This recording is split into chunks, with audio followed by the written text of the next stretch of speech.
Pues muchas gracias por la invitación a este acto, ¿no? Que tiene la significación del comienzo de un nuevo curso y que yo creo que tiene que estar cargado de ilusión, de ganas, de hambre por aprender, ¿verdad? Que yo siempre le digo a los chicos jóvenes y a los estudiantes que van al estudio que es la cualidad fundamental que valoramos en un arquitecto, ¿no? Las ganas, la curiosidad y la actitud, ¿no? Yo creo que eso es clave. La presentación que voy a hacer ahora son una serie de obras, la mayoría de pequeña escala y un par de ellas de media escala, que son una selección de una serie de obras que he hecho ya, la primera, ahora veremos, de hace ya más de 20 años, y que bueno, pues quiero pensar que van recogiendo pues la manera de esa actitud, esa manera de pensar, esa manera de enfrentarse a los problemas y a resolver las preguntas que nos vamos haciendo, en los que tenemos la suerte de, pues se puede ser arquitecto evidentemente de muchas maneras, pero los que tenemos la suerte de diseñar y construir obras y tener esa capacidad de, bueno, interferir en la vida de la gente al final, ¿no? Pues es una responsabilidad enorme. Antes lo comentábamos, nuestra profesión es fundamentalmente social, ¿verdad? Y bueno, pues siempre uno se hace esas preguntas, ¿no? ¿Qué hay detrás de los edificios que vamos haciendo, ¿no? ¿Qué damos respuesta de verdad a las necesidades que nos piden los clientes? ¿Cómo vive esa gente, ¿no? Esa serie de cosas que ahora iremos viendo en esta serie de obras, pues es lo que uno se va preguntando ya en el desarrollo profesional a lo largo de muchas décadas, ¿no? La primera obra que vamos a ver es una casa que está en Gijón, en las afueras de Gijón, en un tejido de baja densidad, de viviendas unifamiliares, como veis, de tipología normalmente con cubierta a dos aguas, teja, y respondió a un encargo en donde fue la primera oportunidad en donde un cliente pues nos demandaba una cierta calidad, una cierta obra de arquitectura, ¿no? Nos vino con unos planos y unas fotografías de una casa usoniana de Wright y bueno, pues esto ya demostraba una cierta primera intención de querer tener algo con interés y empezamos a trabajar en el proyecto, ¿no? La vivienda está situada en una urbanización y es una urbanización que daba, la característica de la parcela daba a sur a un robledal y como veis en aquel entonces, ¿no? Pues uno era joven y tenía esas ganas de hacer arquitectura, ¿no? Y de subvertir la tipología que en aquel momento se estaba haciendo, ¿no? Y bueno, pues intentar hacer una arquitectura contemporánea y distinta. Pues el ejercicio en aquel entonces fue sencillamente, esta es la maqueta que le propusimos al cliente, proponer una vivienda con un material diferente, con una inversión de las cubiertas antagónica a lo que tradicionalmente se hacía y con un material que envolvía enteramente el proyecto, que era el acero corten en láminas, en chapa de 3 milímetros, y que por tanto casi tenía esa condición, esa voluntad de hacer una escultura habitable. En esa proposición casi provocativa, ¿no? Que hacíamos de llevar esos grandes volúmenes de las chimeneas al exterior, ¿no? El significado emocional del fuego y del hogar como símbolo de la vivienda. El cerrar la casa a norte, era una casa muy pequeñita de apenas 2 dormitorios y 2 pequeños estares, y abrirla mucho al sur, al robledal, al paisaje, y con esa expresividad y ese, bueno, casi un pelín exceso formal, ¿no? En esa voluntad que teníamos de plegado y de investigación en un proyecto de otra tipología, como decía. Y la voluntad de la vivienda, ¿no? Es que esos planos plegados que veías en las cubiertas, pues la vivienda se fuera extendiendo, incorporando el paisaje y haciendo suyo el robledal del fondo. Y es un proyecto que yo le tengo mucho cariño porque bueno, nos dio a conocer, ganamos el premio Asturias de Arquitectura, nos dio otros encargos en aquel entonces Y el cliente se comprometió tanto y de una manera tan especial que llegó a... Él tenía otra casa anterior y tenía los muebles en un sitio guardados, y al hacerse la casa y encontrarse el resultado final, dejó todos los muebles antiguos que tenía en el antiguo trastero y se compró apenas 4 muebles para habitar este espacio pues de una manera diferente y apropiándose, ¿no?, de esta nueva condición de arquitectura que bueno, pues que había sido un proceso largo durante 2 años y en el que se había involucrado mucho. La segunda vivienda, que fue consecuencia del encargo anterior, fue una vivienda en Gijón también, en Ladera, en la zona también de baja densidad, más cerquita de la playa de San Lorenzo, que veis en la imagen, y con una orientación suroeste, donde se veía la bahía, la ciudad de Gijón y el mar. Y en la zona este tenía una referencia hacia el edificio de la Universidad Laboral de Gijón, de Moya, y ahí se nos da un programa inicialmente que consiste en un apartamento para los abuelos, un programa familiar tipo con 3 habitaciones, salón, cocina y unos estudios, ¿no?, en la parte superior para los propietarios, unos estudios de trabajo. Y lo que me interesa de esta casa, ¿no?, es cómo es el proceso de pensar cómo a veces el arquitecto tiene que dar ese salto entre el encargo y todas las variables que manejamos en arquitectura, que de ahí viene esa complejidad precisamente, y hay que hacer ese clic, ¿no?, esa especie de, bueno, de subliminar todas esas variables para que en un momento dado aparezca la idea, ¿no? Y esta idea nace directamente del programa que se nos da, ¿no? La idea de apilar, tal cual y literalmente, un apartamentito en la zona baja, que es la L inferior, el programa funcional de la casa en el medio y un estudio con un volumen cruzado, ¿no? Y en esa simplificación de formas, en donde la casa se va abriendo hacia la bahía, hacia el sur y se cierra también a norte, ¿no?, pues damos respuesta a esta vivienda en donde apenas tocamos o prácticamente nada, el terreno, ¿no? Yo siempre comento que en Asturias, ¿no?, en la cornisa cantábrica, tenemos que operar con muchísimo cuidado, ¿no?, al hacer arquitectura y al posar la arquitectura en el territorio, ¿no? Porque eso, siempre pongo el ejemplo en clase, ¿no?, que es como una navaja de afeitar, ¿verdad? Tú la puedes poner en la mano y no te haces daño, o la puedes poner en la mano y te haces mucho daño, ¿no?, en función de cómo operes. Y en ese sentido, pues, como digo, se dejó la ladera sin tocar y con este volumen que tenía esa voluntad de asomarse, ¿no?, un poco casi respondía también a la poética de la arquitectura de Bachelard, ¿no?, con la vivienda en el medio, el territorio de los sueños en la parte alta, que volaba y que se trascendía hacia el horizonte y hacia el Cantábrico, y el mundo que decía Bachelard de los asesinatos y lo sórdido abajo, ¿no?, que bueno, en este caso obviamente pretendimos que no fuera tan lúgubre, ¿no? Esta es la parte de atrás donde los volúmenes se cierran y donde hay aquí una ventanita, ¿no? Cada ventana va respondiendo a cada hueco a su función, y donde esta ventana se abre en el estudio de arriba para que cuando estés sentado en el escritorio puedas ver hacia el este la torre de la Universidad Laboral.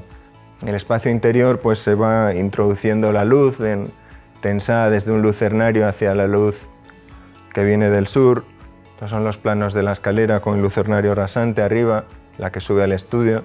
Y este es el espacio del estudio que pues tuvo la complejidad de hacerlo casi sin estructura vista, sin pilares, ¿no?, y con la ventana esta que abre en una simplificación, ¿no?, de prolongar el plano del suelo ya en su condición de volar hacia el horizonte, ¿verdad?, y poder facilitar también la limpieza de los vidrios, y la ventanita esta que comentábamos, el hueco hacia la Universidad Laboral. Y pasamos a otro proyecto en donde ya no actuamos de una manera ex novo, sino que bueno, pues el arquitecto tiene que tener esa lectura, es una rehabilitación de una casa con una tipología asturiana muy típica, la llamada Casa Mariñana, con una corrada. La corrada en Asturias es cuando bueno, pues tenemos la casa, el galpón y el hórreo, un grupo de construcciones que forman un conjunto de entrada y que es una tipología muy habitual en la tradicional casa de aldea.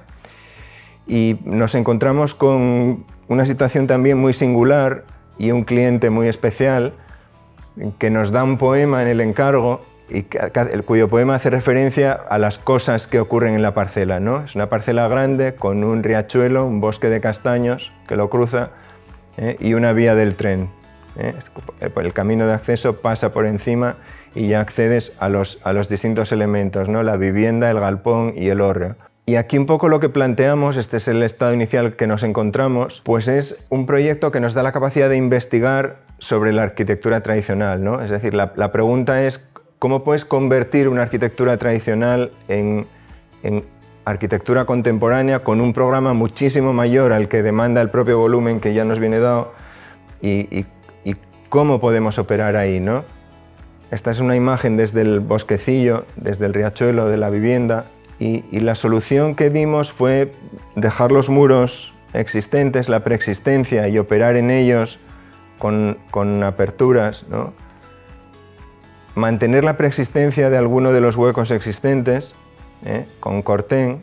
Utilizamos de nuevo el cortén, ¿no? Un material que yo he utilizado en mi obra no solo desde un punto de vista formal, sino que sobre todo yo creo que pertenece a la identidad de Asturias, ¿no? En Asturias hay una gran acería que conoceréis que se llama Arcelor, con unos enormes trenes de laminación y por tanto es un material que se produce allí, ¿no? Y es un material de la tierra que nos representa. Y la operación, como decía, es dejar el basamento que teníamos, los grandes muros de piedra, elevar para dar respuesta al programa a un elemento, vamos a decir, casi flotando, colgado, ¿no? Y replicar con una cubierta posada de madera y estos grandes canalones. Y esta es la respuesta que se dio en la corrada, en el espacio antiguo, ¿no? Donde aquí se dejaban los animales, el granero, el hórreo, sabéis que es un elemento para dejar el grano. Y se da también respuesta a la entrada con este cajón de cortén, diferenciando lo que es en esa lectura, ¿no? Que yo pretendía diferenciar lo existente, lo nuevo y aunar, ¿no? Interviniendo en pequeñas actuaciones, como es abrir un hueco, poner un cargadero de chapa, hacer una escalera que esté colgada, ¿no? para esta transición de luces hacia la vista, hacia el valle, y respondiendo a las pequeñas cosas y a los pequeños momentos, ¿no? Que también el cliente demanda, ¿no? Pues tener un estudio arriba con un hueco para asomarse abajo, o intervenir en un volumen exento en la chimenea, o abrir completamente en una caja de vidrio en donde la esquina se disuelve hacia el valle, ¿no? En una cosa que a mí me parece muy interesante, ¿no? Que son los pequeños espacios para habitar y para estar y para leer, ¿no? Al final una casa casi la puedes definir en pequeñas cosas, ¿no? En el acto de comer, de dormir, de leer y pocas cosas más. Y cuidar esas cosas y cuidar la pequeña escala, y yo creo que son lo que al final capacita la vida y el estar agradable y, por supuesto, con todo el espacio y la materialidad conseguir una atmósfera, ¿no? Que es lo que pretendíamos aquí, por ejemplo, ¿no? El cliente no demanda no tener una habitación al valle, sino tener una habitación cueva, ¿no? En ese sentido poético que él ya iba buscando en la casa. Y damos respuesta con esta entrada hacia la parte posterior, con esta transición de luz, con la luz rasante al fondo, y se hace, aquí la veis, una poza que es la bañera en el propio suelo, que es esta que vemos aquí, con una lámina de agua en el exterior prolongándose, y se sale a través de la cocina por este pasador. Y aquí lo que hicimos, bueno, en el galpón lo que se hace es una estructura para que entre la luz de oeste, con la zona de cocina y la transparencia, lo que hemos visto antes. Y pasamos a un proyecto ya de mayor escala en un concurso que nos invitaron para hacer el Centro Tecnológico del Acero, ¿no? Veníamos haciendo ya proyectos con acero y bueno, pues era un proyecto absolutamente apetecible para nosotros en aquel momento, ¿verdad? Y la pregunta es cómo dar respuesta, ¿no?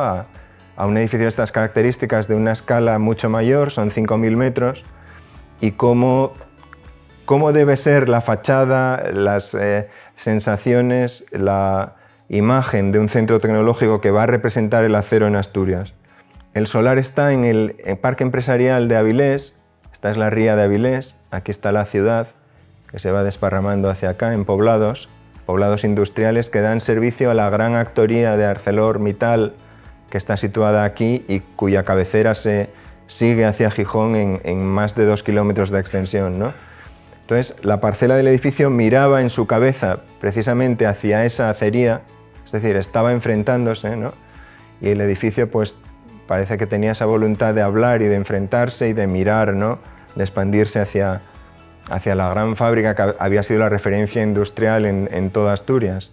El programa está muy segmentado y fraccionado. Había una parte representativa en la zona anterior, una parte de oficinas y una parte de producción y de investigación sobre el acero, que eran las dos grandes naves. Y situamos en esta cadencia, la entrada se produce por aquí, con el salón de actos, también con esa voluntad de asomarse en el mundo de las ideas, de los sueños, hacia el gran paisaje industrial de la antigua Ensidesa. Y la operación que hicimos un poco para dar respuesta a un edificio que tenía una escala grande, ¿no? Pues fue dar distintas soluciones a los distintos programas con distintos tipos de acero. Y utilizamos el acero Corten, que ya sabéis que es un acero cuya propia oxidación va dejando una pátina que le autoprotege en la zona de oficinas. En otras zonas utilizamos acero negro patinado, según salía del tren de laminación, que tiene unos matices en azul muy bonitos cuando sale y después va cambiando con el tiempo. Y en otras zonas utilizamos una chapa ondulada mini onda. Había un elemento que era una preexistencia, que era la gran chimenea que se dejó de las antiguas edificaciones que existían en esta parte del polígono, y el edificio pues va jugando en sus volúmenes y en sus intersecciones con los patios, con los elementos de articulación de las distintas zonas, que eran unos patios muy estrechitos, ¿no? En donde también se va haciendo la lectura del elemento vertical y donde el propio material que da origen al proyecto se introduce en uno de los elementos principales, en la escalera, tanto en los escalones como en los elementos pasamanos, ¿no? Creando una desmultiplicación de planos en unos patios interiores en la zona representativa con luz, en estos atrios donde está la biblioteca, ¿no? Pues vamos pasando con luces finales donde te vas asomando hacia el paisaje, y la biblioteca que queda en este espacio interior pues se ve bañada por la luz cenital que va cosida y tamizada por estas costillas. Y esta es una foto que a mí me gusta mucho porque representa un poco la abstracción y un poco la voluntad, ¿no? Que en aquel momento teníamos de enfrentar el proyecto y de juntar materiales en lo que ya su propia condición tiene de complejidad, ¿no? Este es otro proyecto de un edificio muy especial que estaba catalogado en Docomomo, el antiguo Cine Felgueroso, en un pueblo de Asturias, en Langreo, en Sabel Langreo, que era un edificio muy singular, hecho por Manuel Suárez Ayer, un edificio que está en el centro de Sama de Langreo y en un edificio de viviendas en forma de U, en un grupo de viviendas, pues crean esta pieza singularísima con esta forma ovalada, que es un antiguo cine que había dado respuesta a toda la vida cultural en los años 40, 50, 60 a este pueblo, ¿no? Como digo, el edificio está absolutamente catalogado por patrimonio, es una pieza en planta netísima, y lo que se nos pide es que aquí veis, el cine antiguo estaba constituido por la parte baja, la platea y el gallinero que tenía esta pendiente tan elevada, ¿verdad? Es decir, era un espacio único cuya pantalla estaba aquí y ya está, era el cine al que entrabas y accedías por unas escaleras que estaban situadas en la parte anterior y que es la parte en la que el edificio se asoma a la calle, ahora lo veremos. Lo que nos pide el ayuntamiento es que desdoblemos el programa del edificio, que se seccione horizontalmente para hacer un centro audiovisual independiente en la parte superior y que la parte inferior se siga manteniendo como cine.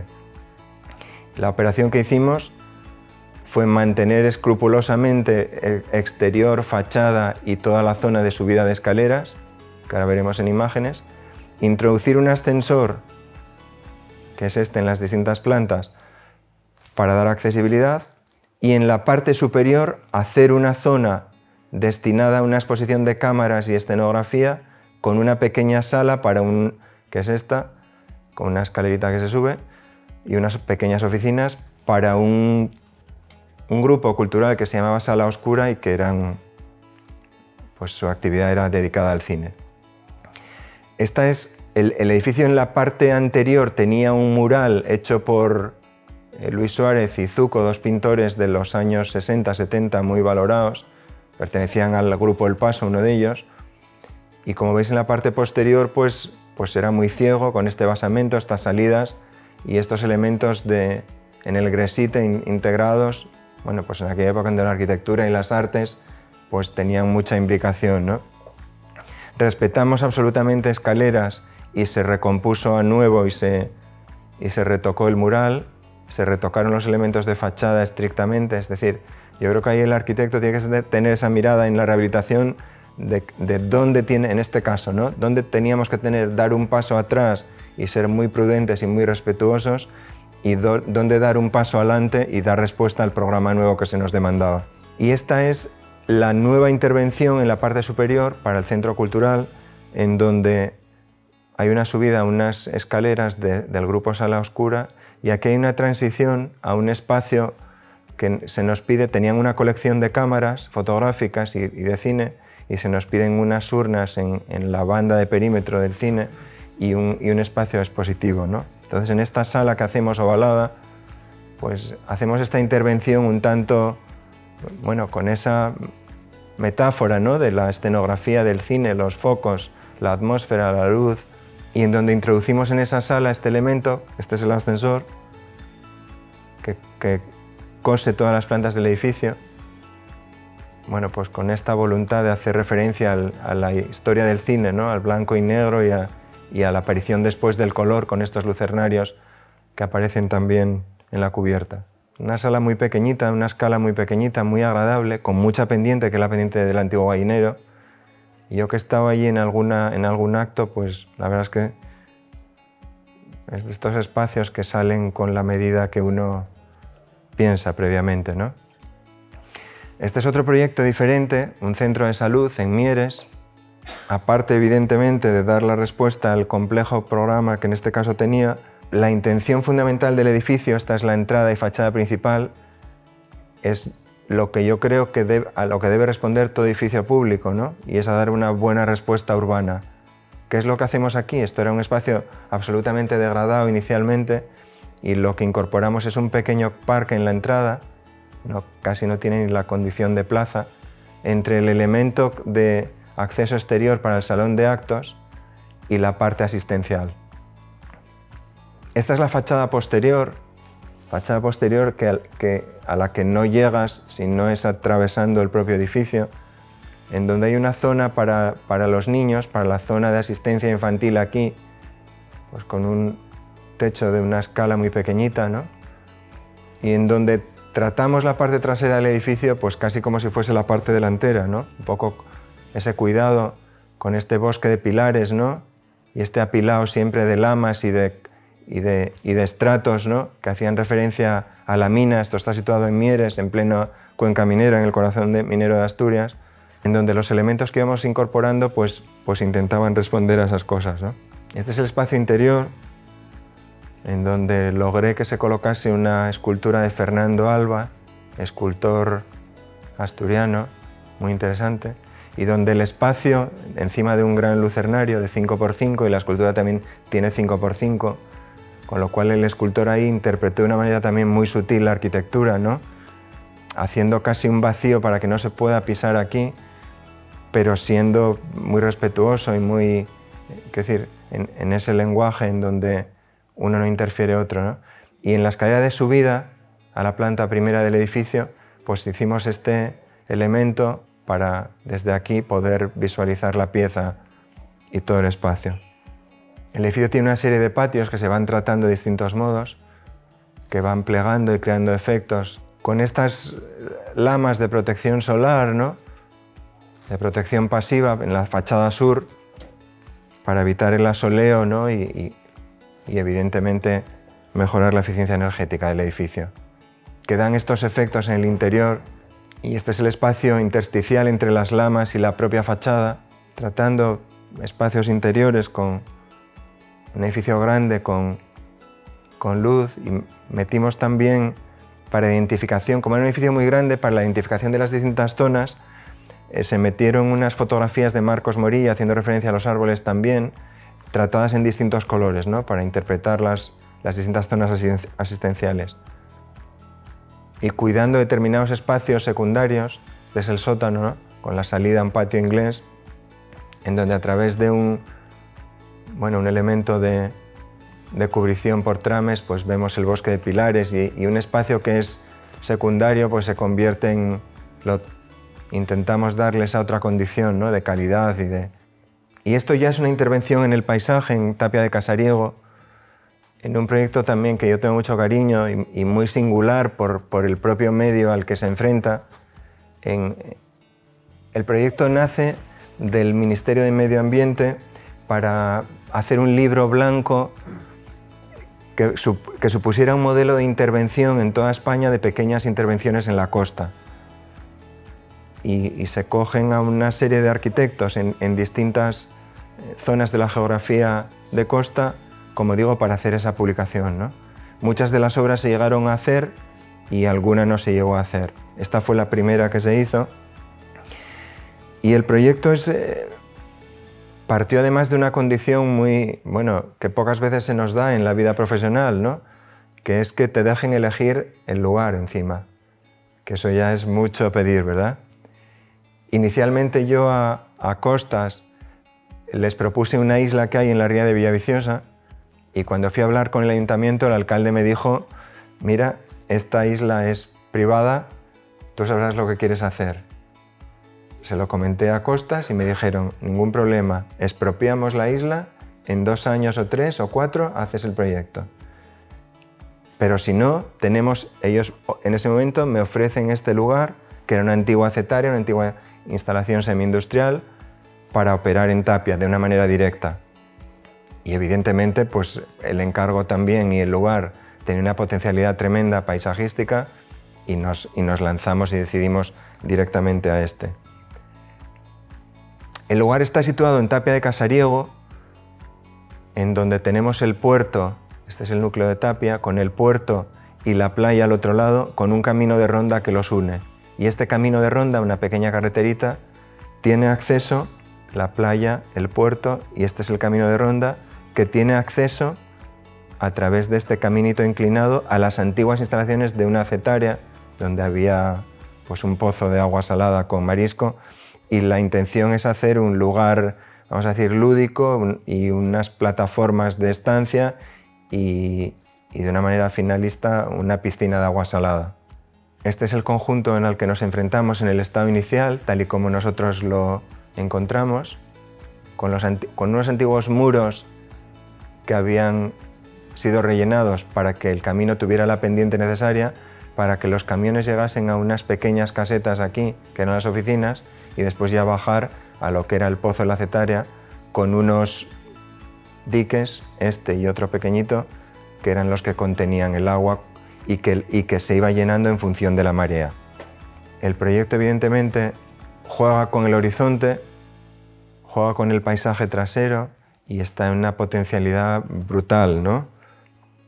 Entonces, esta es la situación inicial que nos encontramos, ¿no? Y esta era la gran pregunta que teníamos que hacernos al hacer la intervención. Y hicimos unos primeros proyectos, ¿no? Dando una respuesta, por así decir, más convencional y más... Óscar, además, que pasaba en esos momentos por el estudio, fue testigo del proceso, ¿verdad? Y de los primeros intentos.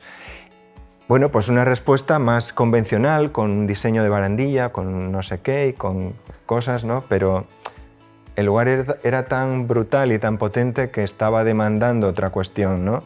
Lo que antes hablábamos de ese clic que hay que dar con la idea de proyecto, ¿no? En el sentido de poder tener esa intuición, ¿no? Que nos lleve a ese otro lugar, ¿no? En donde pueden aparecer otras cosas, ¿no? Y donde puede aparecer, lo que Sota decía de dar gato por liebre, ¿verdad? Dar más de lo que nos piden. Este es el estado inicial, las plataformas y un estado un tanto abandonado, donde Costas había puesto esos palitos para hacer una intervención de barandilla, por seguridad. Este era el dique. Bien, y lo que hacemos finalmente es aprovechar la condición primigenia de los muros que estaban ya realizados para hacer una operación en lugar en superficie de tallado, ¿no? Y hundirnos en ese camino para poder tener la condición de, a través de operar con un único material, que sería la madera tratada con certificado FSC, etc., poder dejar un manto único en todo el material que fuera dando lugar a esos muros plegados, a esas plataformas plegadas, para bajar finalmente a través de la entrada inicial, dar un paso para que los pescadores, la gente, pudiera acceder al pedrero en esta zona, plegar aquí las plataformas Solarium, bajar y establecer una plataforma final de piedra que tuviera que ver con la piedra de la ladera, ya para acceder y bañarnos directamente en el vaso, ¿no?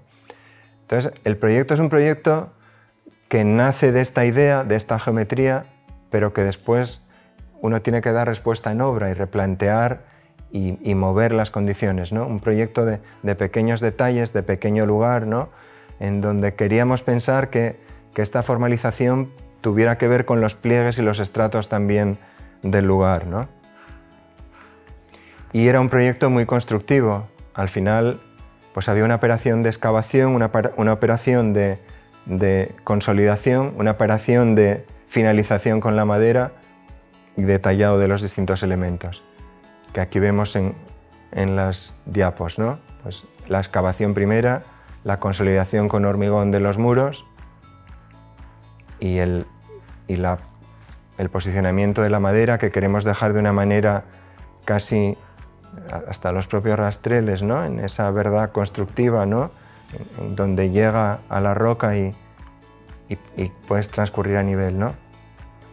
Y comentábamos antes, tomando un café con Tomás, cómo la arquitectura la hacemos para la sociedad, para los clientes, ¿no? ¿Para quién hacemos la arquitectura? Es la pregunta, ¿no? Y yo, en las 3 o 4 veces que he visitado este lugar, me produjo una sensación muy agradable, en el sentido de que la gente lo visitaba y los novios iban a hacerse la foto allí.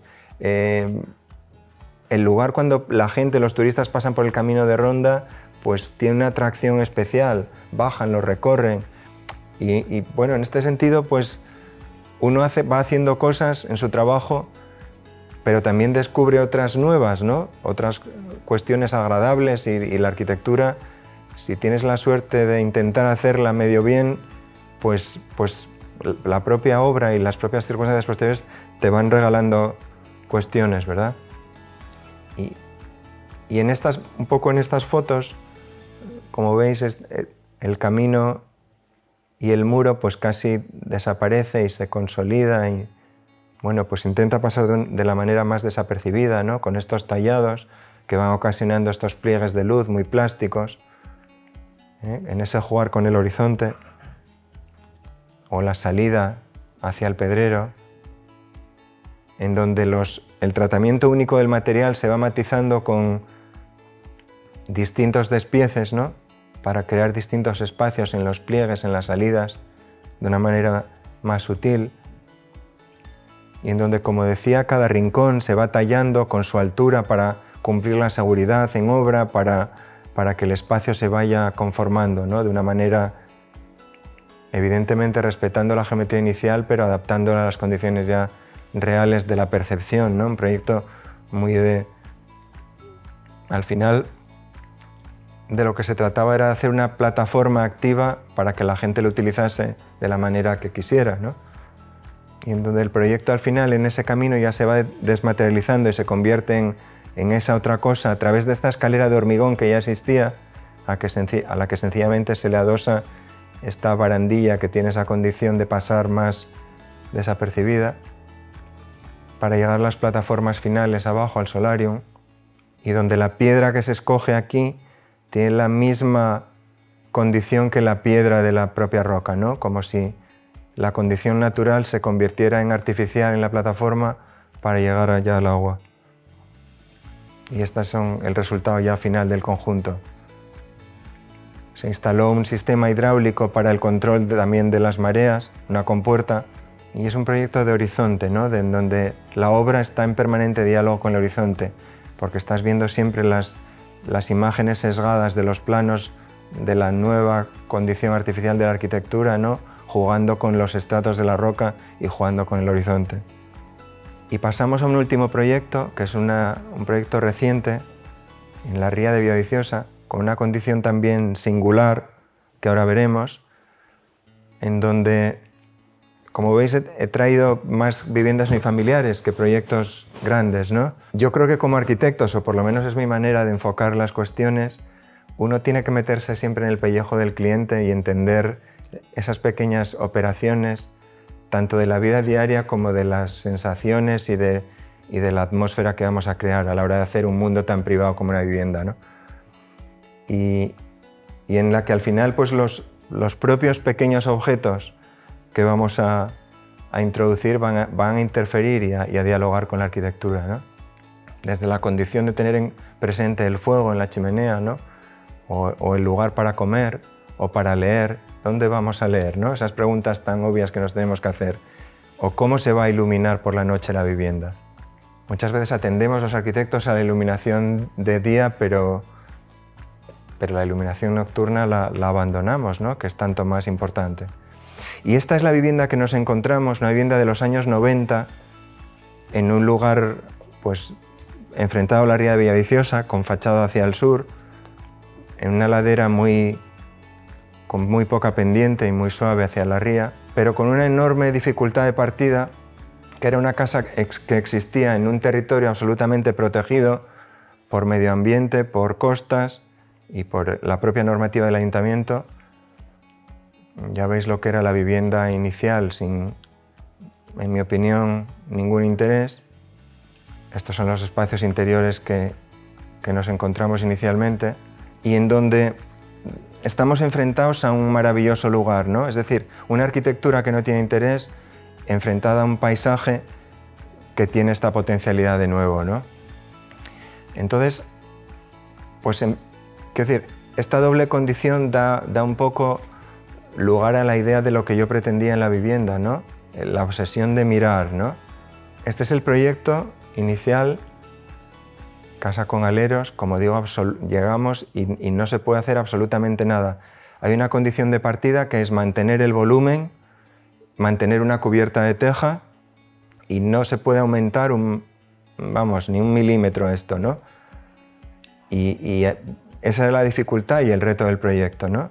La pregunta, ¿cómo opero en una condición así para convertir esto en una arquitectura contemporánea, habitable y sobre todo que se apropie de las condiciones del lugar? Bueno, esto era, voy a pasar una serie de imágenes ahora de las distintas, el paisaje lo que iba dando, ¿no? En distintos momentos del día, en distintas estaciones, ¿no? Y lo que se convirtió en mi obsesión con la idea de capturar ese paisaje, ¿no?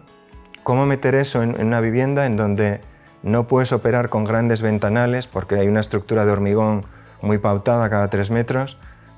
¿Y qué respuesta doy ante esto, verdad? Distintas imágenes casi de la misma posición, ¿no? De la cámara. Y cómo la respuesta que se da pues es casi pensar en el hueco, ¿no? Si tuviera que contar la idea de proyecto. Cómo hacer una vivienda en donde cada espacio interior dé respuesta a esa manera de mirar y a ese hueco. ¿Cuál tiene que ser el tamaño del hueco? ¿Cuál tiene que ser la posición del marco de la ventana en relación al exterior o al interior de la carpintería? ¿Cuál tiene que ser la posición del hueco en relación al plano del suelo? Y en ese, bueno, seguimos viendo distintas imágenes y en ese responder a esa idea, pues lo que hacemos es sencillamente hacer unas bandas servidoras, ¿no? Que van atravesando la vivienda en dirección a sur, en dirección a la ría, al paisaje de la ría, e ir abriendo una serie de huecos que van dando respuesta, más pequeñitos en la parte norte y evidentemente más abiertos ahí, ¿no? Esta es la planta baja, esta es una planta sótano donde había un almacén que se convierte en habitable con un pequeño porche. Y había en este esquema, bueno, pues esa obsesión por mirar y por esa transparencia en una operación que hicimos, además de crear dos huecos en el interior de la vivienda, ¿no? La vivienda eran espacios forjados horizontales, y lo que hacemos es abrir dos huecos decalados, uno para subir y otro para bajar, ¿no? Siempre con esa idea de tener las transparencias y las visuales, ¿no? Es una sección montada, ¿eh? No es... Y esto es un poco el resumen de la respuesta que damos, ¿no? Cómo la mirada, ¿no? Pues, en mi opinión, tenía que dar respuesta a cada momento de esa arquitectura y en esa condición de paisaje. Y cómo ese interior se transforma en estos elementos que son los que en el plano veíamos pintados de gris, los espacios servidores, los elementos que van dando servicio a la vida cotidiana de la casa y que van creando estas sensaciones al paisaje, ¿no? Esa transparencia en donde en cada momento de la cinética, ¿no? Cuando vamos atravesando la casa, vas viendo visiones distintas y atravesando visuales distintas y descubriendo momentos diferentes. Cómo hay una ventana que tiene que estar en la zona de lectura y en el eje del acceso, ¿no? Que tiene que llegar abajo, ¿no? Y dar esa luz al pavimento, con el fuego como el elemento central del hogar, ante el que se articula y da la vuelta a todo, o cómo la ventana en determinado momento se tiene que adelantar, ¿no? Para crear una repisa en donde puedas apoyarte, dejar el libro y hacer estas pequeñas operaciones de la microarquitectura, ¿no? De cuidar. Y cómo la vivienda está resuelta con dos materiales estrictamente. El suelo, que es un plano gris, y después roble, tanto en los muebles, que unifican los muebles de cocina, como son en este caso, o el mobiliario o el recubrimiento de la chimenea. Y cómo se van haciendo microoperaciones en los espacios, con pequeños armarios o muebles que no llegan al suelo y que van determinando, pues, la continuidad espacial y la luz, cómo pasa por arriba, y articulando las pequeñas zonas en el interior de la pequeña casa, que tiene 90 metros en planta. O la subida a la parte de arriba, en donde se van plegando los espacios, se va facetando la parte de arriba, en esta ventana que también llega al suelo, pero de una escala más pequeña que la que veíamos abajo, ¿no? Para conseguir esa mirada hacia el plano de abajo, hacia el verde, partida por la mesa, ¿no? Y en donde llegas a un 80 y la propia condición del hueco te obliga a mirar hacia abajo. O en esta zona que es más doméstica, el hueco tiene otra altura, otra dimensión, y se va adaptando a la condición interior, ¿verdad? Y este es el estado inicial del porche, en la zona inferior. Y aquí hacemos una operación en donde, a través de embutir esos pilares en unos cañones, ¿no? Que nos van direccionando al paisaje y enmarcando diferentes vistas, conseguimos además unificar el plano que ahora veremos de la terraza en un basamento sobre el cual se va a levantar la vivienda. Y ahí también hay que pensar en la diferencia de tener un paisaje en el que puedes ver la totalidad, o tener un paisaje microfragmentado en las diferentes zonas de habitabilidad del propio porche, que te va creando marcos, ¿no? Porque evidentemente, si quieres ver la totalidad del paisaje, pasas ese espacio y lo tienes a tu alcance, ¿no? O este elemento en donde desaparece transición en la zona baja, en donde desaparece la carpintería embutida y ya se lee, ¿no? El pliegue de la escalera en madera, en lo que era la casa inicial y el resultado final, ¿no? En donde esa operación de huecos, se limpian los aleros, se cubre con una cubierta plana que la hace abstracta, casi le da esa condición de maqueta, y mediante una serie de huecos que van respondiendo a lo que hemos ido comentando, la casa se taladra, ¿no? En esa idea casi de Zumthor, de pensar la arquitectura como un sólido que vamos excavando y taladrando el espacio inicial de la terraza que da a la ría y el resultado final, ¿no? O la imagen de la parte trasera inicial de la casa con los aleros y esa condición ahora que la hace casi como un juguete abstracto, ¿no? Y en esta foto en donde yo creo que se evidencia aún más esa voluntad de taladrar y de transparencia. Y con esto terminamos, ¿no? Vuelvo a repetir esta cuestión que a mí me interesa mucho, ¿no? Bueno, en una serie de proyectos que los primeros son de hace ya 20 años, ¿no? Casi más tiempo de lo que tenéis alguno de vosotros, o estos últimos proyectos, ¿no? En lo que dejamos los arquitectos detrás de los edificios, ¿verdad? En si damos o no damos respuesta a los clientes y a las demandas que nos hacen, ¿no? En por qué los edificios tienen esa consecución de formas. Evidentemente, la forma no es lo importante en arquitectura, la forma debe ser un resultado final, ¿no? de la idea y del proceso de pensamiento. Pero los edificios inevitablemente tienen un carácter objetual, aunque eso pueda desaparecer en determinados casos, ¿no? Y ¿por qué vamos dejando, ¿no? de nosotros mismos en los edificios y en las cosas que vamos haciendo, ¿verdad? Y yo creo que esas preguntas que tenemos que, o por lo menos yo me las intento hacer, pues tenemos que ir haciéndolas en el transcurso profesional, ¿no? y en el propio transcurso durante el propio proceso de formación que tenéis aquí, ¿verdad? Uno tiene siempre que intentar ir revisando, ¿no? Y no sé si recomponiendo pues, los errores que ha ido pudiendo cometer, ¿verdad? Y al final, pues todas estas cosas, ¿no? En anécdotas tan tontas como las que yo he tenido durante estos años, ¿no? Que alguien que no conoces de nada te diga, tú eres el arquitecto de mi casa y me acuerdo todos los días de ti por las mañanas cuando el sol entra por el porche, ¿no? En cuestiones tan elementales como esta, ¿no? Que al final son los que hacen grata la vida de las personas, ¿no? Y que por lo menos a mí es lo que me produce esa satisfacción y me hace amar profundamente la arquitectura, ¿no?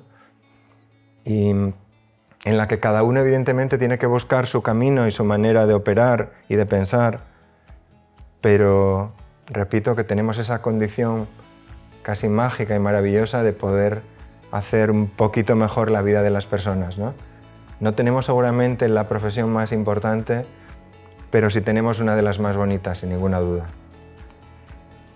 Y muchísimas gracias por la invitación, muy agradecido por la significación que supone el acto de comienzo de curso y mucho ánimo en el mismo para todos y mucha ilusión y ganas.